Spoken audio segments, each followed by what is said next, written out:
Uber. This is how Uber has structured its operations. Okay?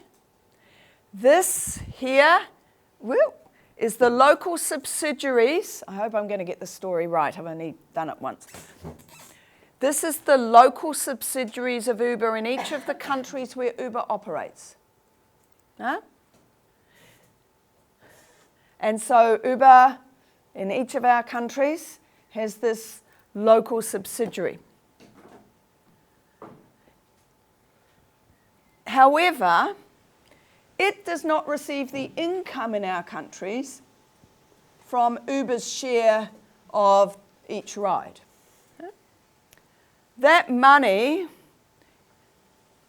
which the driver earns in one of the 60 plus countries, the fare payment, of which Uber will keep 20%, goes to Uber in the Netherlands.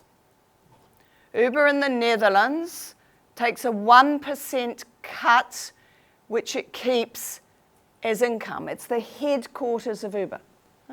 So it's only keeping a 1% cut of the income, and that's what it's paying tax on. In the Netherlands, where there's not much tax. Yeah? Yeah. But it has a holding, it has a subsidiary there, which is the one that processes the payments to the driver, who gets 80% of the fare that the driver has collected. Right? So that's the circuit there. The local company gets a payment from the headquarters out of the 1%, which is of course deducted from the 1%, to fund its marketing and support services.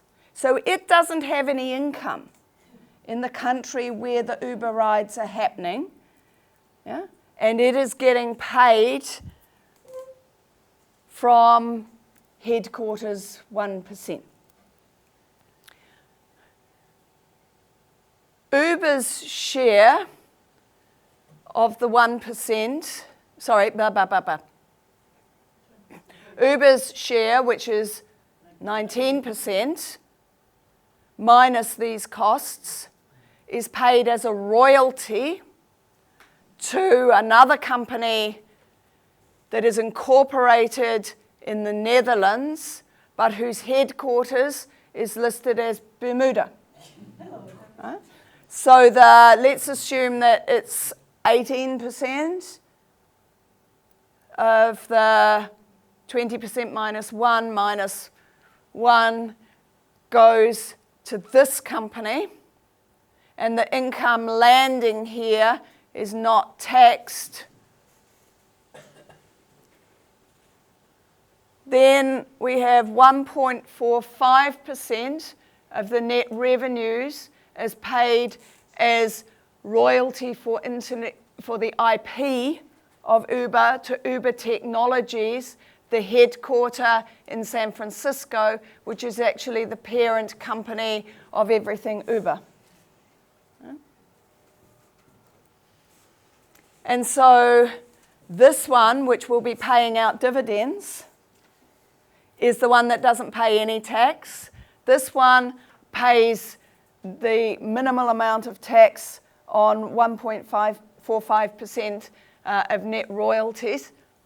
1.45% of net revenues that's paid as royalties. This one pays the 1% minus the costs.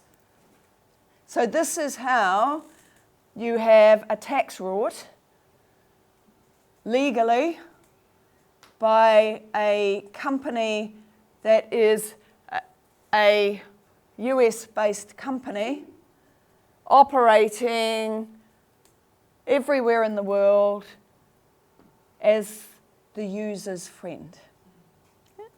Social security for the driver. And I mean, that's before we get to all of the fact that they don't comply with the local regulation in terms of safety, they don't comply in terms of licensing, the drivers are notionally self-employed. There was a nice article in the Financial Times about my boss is an algorithm. Yeah? Because you have no negotiation, you are simply told. Yeah? And what we're learning now is that all the loss leading that's been happening, Uber has not made profits. Yeah? And to make the profits that would reflect the level of investments that are billions, the value now in Uber is billions. I think there was an investment from the Arabic countries for 1 point something billion last year.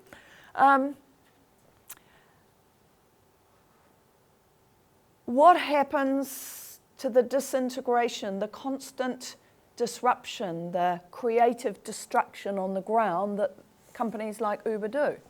And if we've got people, companies, entrepreneurs modeling themselves on Uber, the little ones will get driven out of business, or they'll have little micro jobs. Lyft struggles but is surviving, but you can guarantee Lyft has probably got a very similar corporate structure. Yeah? And so we need, if we're looking at the tax justice campaigns, and we're looking at how these players are rorting the revenue, then instruments and agreements that facilitate their ability not only to operate but to consolidate their dominance become critically important.